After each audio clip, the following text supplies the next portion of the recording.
Welcome to A Tribe Called Swish. This is B More. Welcome to your NBA update. We're going to talk about the Cleveland Cavaliers 15-game win streak. We're going to talk about the real playoff contenders in the Eastern Conference and Western Conference. And lastly, we're going to talk about the NBA media problem. First, let's talk about the Cleveland Cavaliers. Overall number 1 seed, they've already clinched the playoff berth.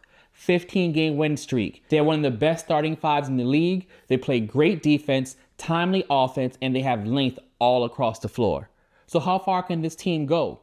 That is the $50 million question for the Cavaliers. We haven't believed in a Cavaliers team that hasn't been led by LeBron since, well, ever? We've never believed in the Cleveland Cavalier team, even when Mark Price and Craig Elo was running things. We just never thought that they could do it until LeBron came. So what about this team? Can this team do it? Maybe. Their only competition are the Celtics, and that mountain is high for them to climb. So what can this Cleveland Cavalier team do against the Celtics? Well, they've been able to beat them in the regular season. We all know the regular season is the regular season. Things change once the playoff starts. The game slows down. Coaches are able to plan game to game because you're seeing the same opponent. So things will be different in the playoffs. And it's hard for me to think this Cleveland Cavaliers can overcome that mountain this year. I have a feeling it's now or never for this team. So is this their year? Can Donovan Mitchell lead them to the promised land? Answer is still, I don't know.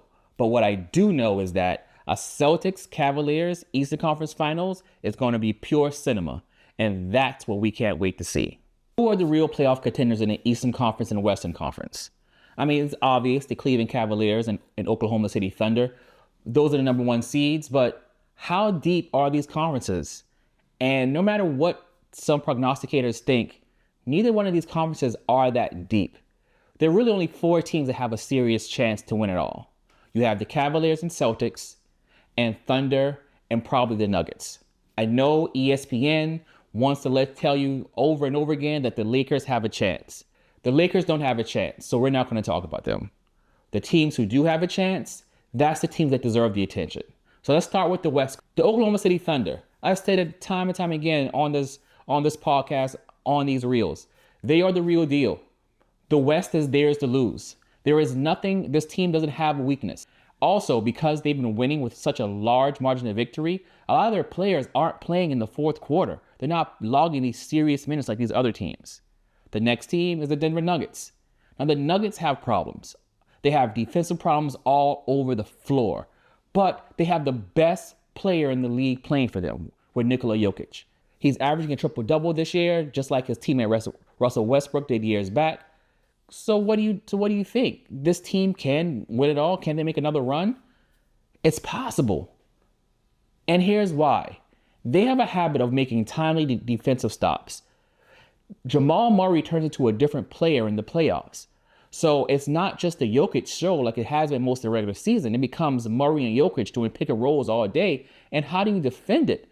Because Michael Porter Jr., as terrible at defense as he is, he's actually a pretty good shooter. But again, defense wins championships no matter what they tell you, because you have to have timely defense. You have to have somebody who's able to make a timely stop. Michael Porter Jr. is not that person. And on their championship run, they had KCP and Brucey Brown who could be that person on the wing. So can the Nuggets make another run? Absolutely. When you have the best player in the league and a point guard that turns into Michael Jordan in the playoffs? Absolutely. Now, the team that I'm going to be looking at hard in the Western Conference, that I'll probably watch every single one of their playoff games, Houston. Houston is this wild card because of this. Normally, a team that young, you give no stock to, no credit to, they can't do anything. But here's what makes Houston different. They have a great coach. Ime Udoka is a great coach. You have a great coach with a young team that has bought in and that plays great defense.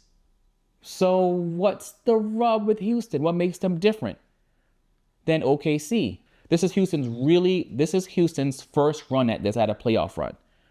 They're probably going to end at a 4 or 5 seed, somewhere in there. So they're probably going to have to play the Grizzlies, and that's going to be a litmus test for them in the playoffs. So I'm excited for this Houston team. I think Jalen Green is a star. I think Sengun is a star. Amen Thompson is just baby Robin. He can defend 4 or 5 positions. Like, he's talented. He's long. He can score. He can score inside the paint, make a mid-range jump shot. He is getting better as the season keeps going on. He's out for a couple weeks now with injury, but watch out. Look out for Houston. Houston is going to be that team that might shock some people in the playoffs. The Eastern Conference, way more cut and dry. You have the Celtics, you have the Cavaliers, and there's a big gap between them and the rest of the conference. So the third team people will obviously think is the Knicks. But the Knicks can't beat anyone who's a top 2 seed in either conference. So you can't put that much stock in this team. So who's next? Milwaukee? You would think Milwaukee, Dame, Giannis. Even Kyle Kuzma has come to play since he's come over, but I just don't believe in this team. There really isn't a wild card team, you would think. Have you watched Detroit Pistons play this year?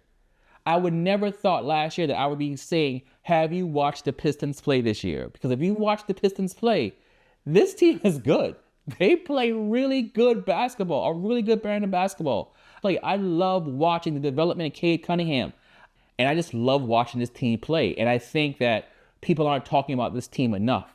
Cade Cunningham making it to the All-Star game was a big accomplishment. And I think that's brought more eyes to the Pistons. But watch this team play. They play ball. How they played over the weekend against Golden State, I'm telling you, they're young, but they're fun. And they may make some noise, but they're going to have a tough draw. They're going to probably have the Knicks in that first round. And because they're not a top 2 seed, the Knicks might edge them out. But don't be surprised if the Pistons upset the Knicks in the first round. I'm going to introduce a new segment that I'm going to do every week. It's called my AO of the Week. The AO of the Week is something that's annoying and frustrating me about the NBA. This week's AO of the Week, the NBA media. We've been having this talk about the NBA media since the ratings came out and showed that the ratings were down. And no one has thought about that the reason why the ratings may be down is because the NBA media is in a terrible place.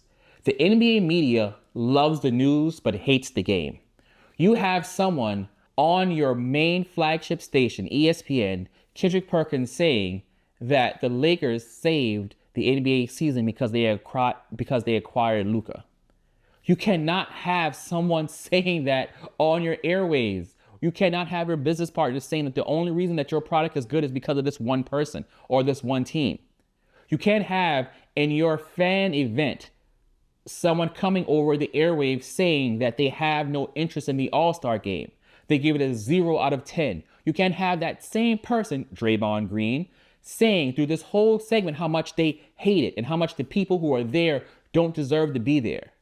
See, that's the thing. The partners don't know how to sell the game. What the partners know how to sell is content. They know how to sell gossip. They don't have any appreciation of the game. You have Stephen A. Smith arguing with the league's biggest star on the sideline in the middle of a game because of his coverage of his son. This is why the NBA struggles, because the NBA media does not know how to treat its product.